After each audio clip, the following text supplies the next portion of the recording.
তো একজন প্রকৃত মুমিন সেই যে আল্লাহর সান্নিধ্য পেতে চায়, আল্লাহ তাআলার ভালোবাসা সে পেতে চায়। এবং মজার ব্যাপার হচ্ছে আল্লাহ তাআলা সুস্পষ্ট স্টেটমেন্টের মাধ্যমে কালামুল্লাহ মাজিদে তিনি জানিয়ে দিয়েছেন তিনি কাদেরকে কাদেরকে ভালোবাসেন।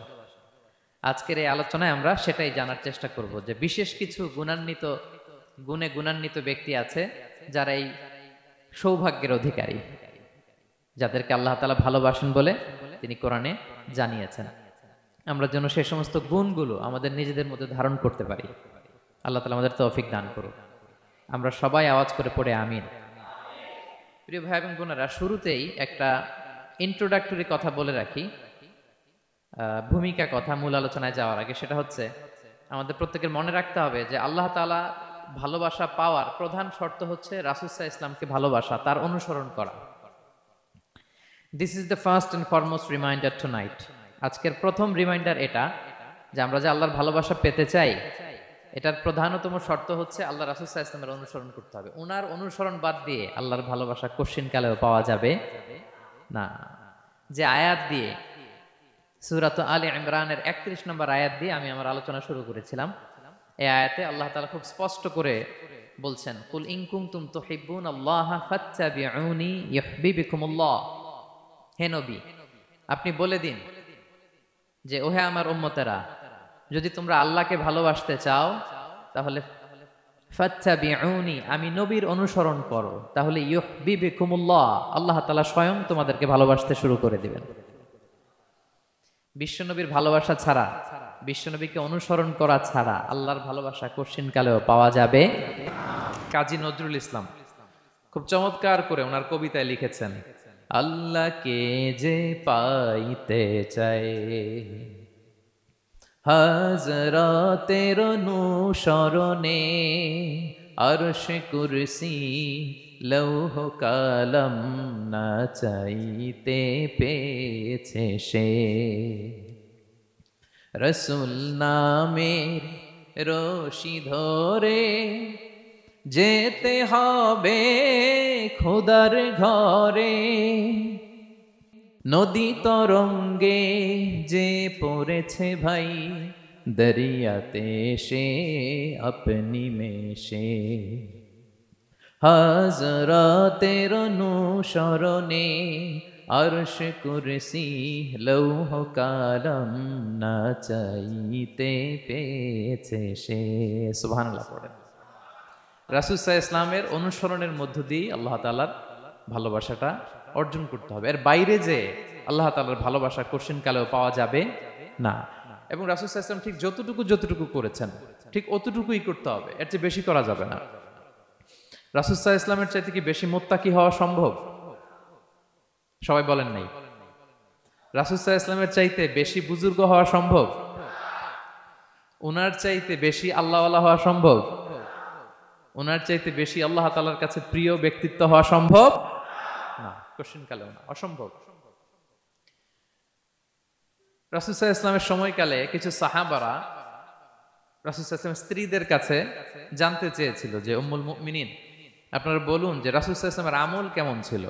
আমরা তো মসজিদে দেখি, বাইরে দেখি, ঘরে ওনার আমল কেমন আমাদের জানতে বড্ড মনে চায়। তো রাসূল সাল্লাল্লাহু আলাইহি ওয়াসাল্লামের স্ত্রীরা বললেন যে উনি এমন এমন আমল করেন, এইভাবে নফল রোজা রাখেন, শেষ রাতে তাহাজ্জুদ পড়েন, এইভাবে তাসবিহ পড়েন, কোরআন তেলাওয়াত করেন, জিকির করেন। তো হাদিসে এসেছে যে কাআন্নাহুম তাকাল্লুহা, তাদের কাছে এটা কেমন যেন কম মনে হইল। তারা একটা বড় এক্সপেকটেশন নিয়ে আসছিল, মানে বিশাল একটা, রাসূল সাল্লাল্লাহু আলাইহি ওয়াসাল্লাম সব নবীদের নবী, না জানে কি আমল করে ঘরের ভিতরে।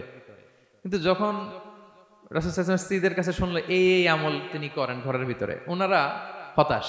হায় রে, ভাবছিলাম এত এত আমল করে, এই মাত্র এরকম আমল করে, এগুলো তো আমরাও করি। কাআন্নাহুম তাকাল্লুহা, হাদিসে এসেছে ওনাদের কাছে এটা খুব কম মনে হইলো। তো তারা একে অপরকে বলতে লাগলো যে এর কারণ হচ্ছে কদ গুফিরা লাহু মা তাকাদ্দামা মিন যামবিহি ওয়া মা তাআখার। আল্লাহ তাআলা তো রাসূল সাল্লাল্লাহু আলাইহি ওয়াসাল্লামের আগের পরের সব গুনাহ মাফ করে দিয়েছে। ওনার তো আদতে কোনো গুনাহই নাই, কিন্তু আল্লাহ তাআলার ঘোষণা হচ্ছে নবী হে, আপনার আগের পরের সব গুনাহ আমি মাফ করে দিলাম। তো সাহাবারা বলতেছেন এর কারণ হচ্ছে ওনার কোনো গুনাহই নাই, সব মাফ, এজন্য ওনার কম করলেও হয়, আমাদের তো এত কম করলে চলবে না। কথা বুঝতে পেরেছেন? তো ওনারা ভাবলো যে না, আমাদের তো আমল বাড়াইতে হবে। তো কি করতে হবে? একজন বলল আমি সারা রাত নামাজ পড়বো, আমি আর ঘুমাবো না, এখন থেকে সারা রাত কি করব? নামাজ পড়বো, আমি আর ঘুমাবো না। আরেকজন বলল তাহলে আমি সারা বছর রোজা রাখবো, রোজা ভাঙবো না, সারা বছর টানা রোজা, যেহেতু বেশি বেশি করতে হবে। আরেকজন বলল আমি স্ত্রীদের সাথে আর মেলামেশা করবো না, আমার স্ত্রীদের সাথে আমি আমার মতো বৈরাগ্য জীবনযাপন করব। তো এই কথা যখন রাসূল সাল্লাল্লাহু আলাইহি ওয়াসাল্লাম শুনলেন, রাসূল সাল্লাল্লাহু আলাইহি ওয়াসাল্লাম ওনাদেরকে ডেকে পাঠালেন। ডেকে বললেন আনতুমুল্লাযীনা কুলতুম কাযা ওয়া কাযা, তোমরা কি এমনটা এমনটা বলছো?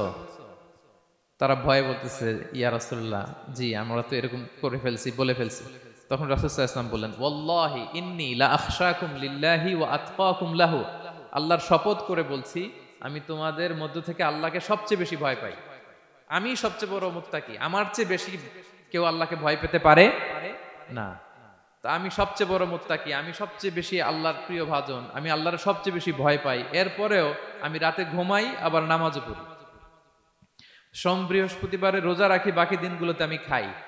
আমার তো 11 জন স্ত্রী, আমি সবার সাথে মেলামেশা করি। কই স্ত্রী মেলামেশায়, রোজা রাখা না রাখায়, রাতে ঘুম এবং তাহাজ্জুদ, এই যে ব্যালেন্স করে যে আমি জীবন পরিচালনা করি, এতে আমার মুত্তাকি হইতে তো কোনো সমস্যা হয় নাই।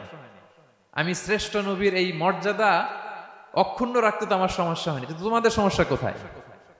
তখন তিনি একটা অসাধারণ উক্তি করেছিলেন। তিনি বলেছিলেন ফামান রাগিবা আন সুন্নতি ফালাইসা মিন্নি, যে আমার সুন্নতকে অবজ্ঞা করে, মানে আমার যে পন্থা এটা অনুসরণ না করে অন্য কিছু যে করতে চায়, ফালাইসা মিন্নি, সে আমার দলভুক্ত নয়। আল্লাহু আকবার। কি ভারসাম্যবোধ, কি ব্যালেন্সড লাইফস্টাইল, কি পরিমিতি বোধ তিনি আমাদের শিখিয়েছেন। তাহলে বোঝা গেল সারা রাত ইবাদত করলেই ওইটা শ্রেষ্ঠ ইবাদত হয় না। কারণ রাসূল সাল্লাল্লাহু আলাইহি ওয়াসাল্লাম ঘুমাতেন, আবার ইবাদত করতেন, স্ত্রীদের সাথে মিলতেন, সামাজিক কাজ করতেন, মাঝে মাঝে নফল রোজা রাখতেন, মাঝে মাঝে অনেকদিন রাখতেন না। This is balance, this is Islam. এবং এর চেয়ে শ্রেষ্ঠ ইসলাম আর হতে পারে না। তার মানে বোঝা গেল রাসূল সাল্লাল্লাহু আলাইহি ওয়াসাল্লামের চাইতে যদি এক কাঠি বেশি বোঝেন আপনি, এটা ইসলাম হবে? এটা হবে বাড়াবাড়ি, ঠিক কি না? রাসূল সাল্লাল্লাহু আলাইহি ওয়াসাল্লাম যেমনটি যেমনটি করেছেন ঠিক তেমনটি তেমনটি করার নাম ইসলাম। এবং এভাবেই আল্লাহ তাআলার ভালোবাসা পাওয়া সম্ভব, এছাড়া পাওয়া সম্ভব। তাহলে মূল আলোচনায় যাওয়ার আগে এটা হচ্ছে ইন্ট্রোডাক্টরি পয়েন্ট 1, যে আল্লাহ তাআলার ভালোবাসা পাওয়ার 1 নাম্বার শর্ত হচ্ছে রাসূল সাল্লাল্লাহু আলাইহি ওয়াসাল্লামের অনুসরণ। তার চেয়ে যদি বেশি ইবাদত করেন ওইটা ইসলাম নয়। তার চেয়ে বেশি বুজুর্গি দেখাইতে গেলে ওইটা বুজুর্গি নয়। তিনি যেমন যেমন করেছেন ঠিক তেমন তেমন করার নামই ইসলাম, এবং সেটার মাধ্যমে আল্লাহ তাআলার ভালোবাসা পাওয়া সম্ভব। এই পয়েন্টটা বুঝছেন না সবাই?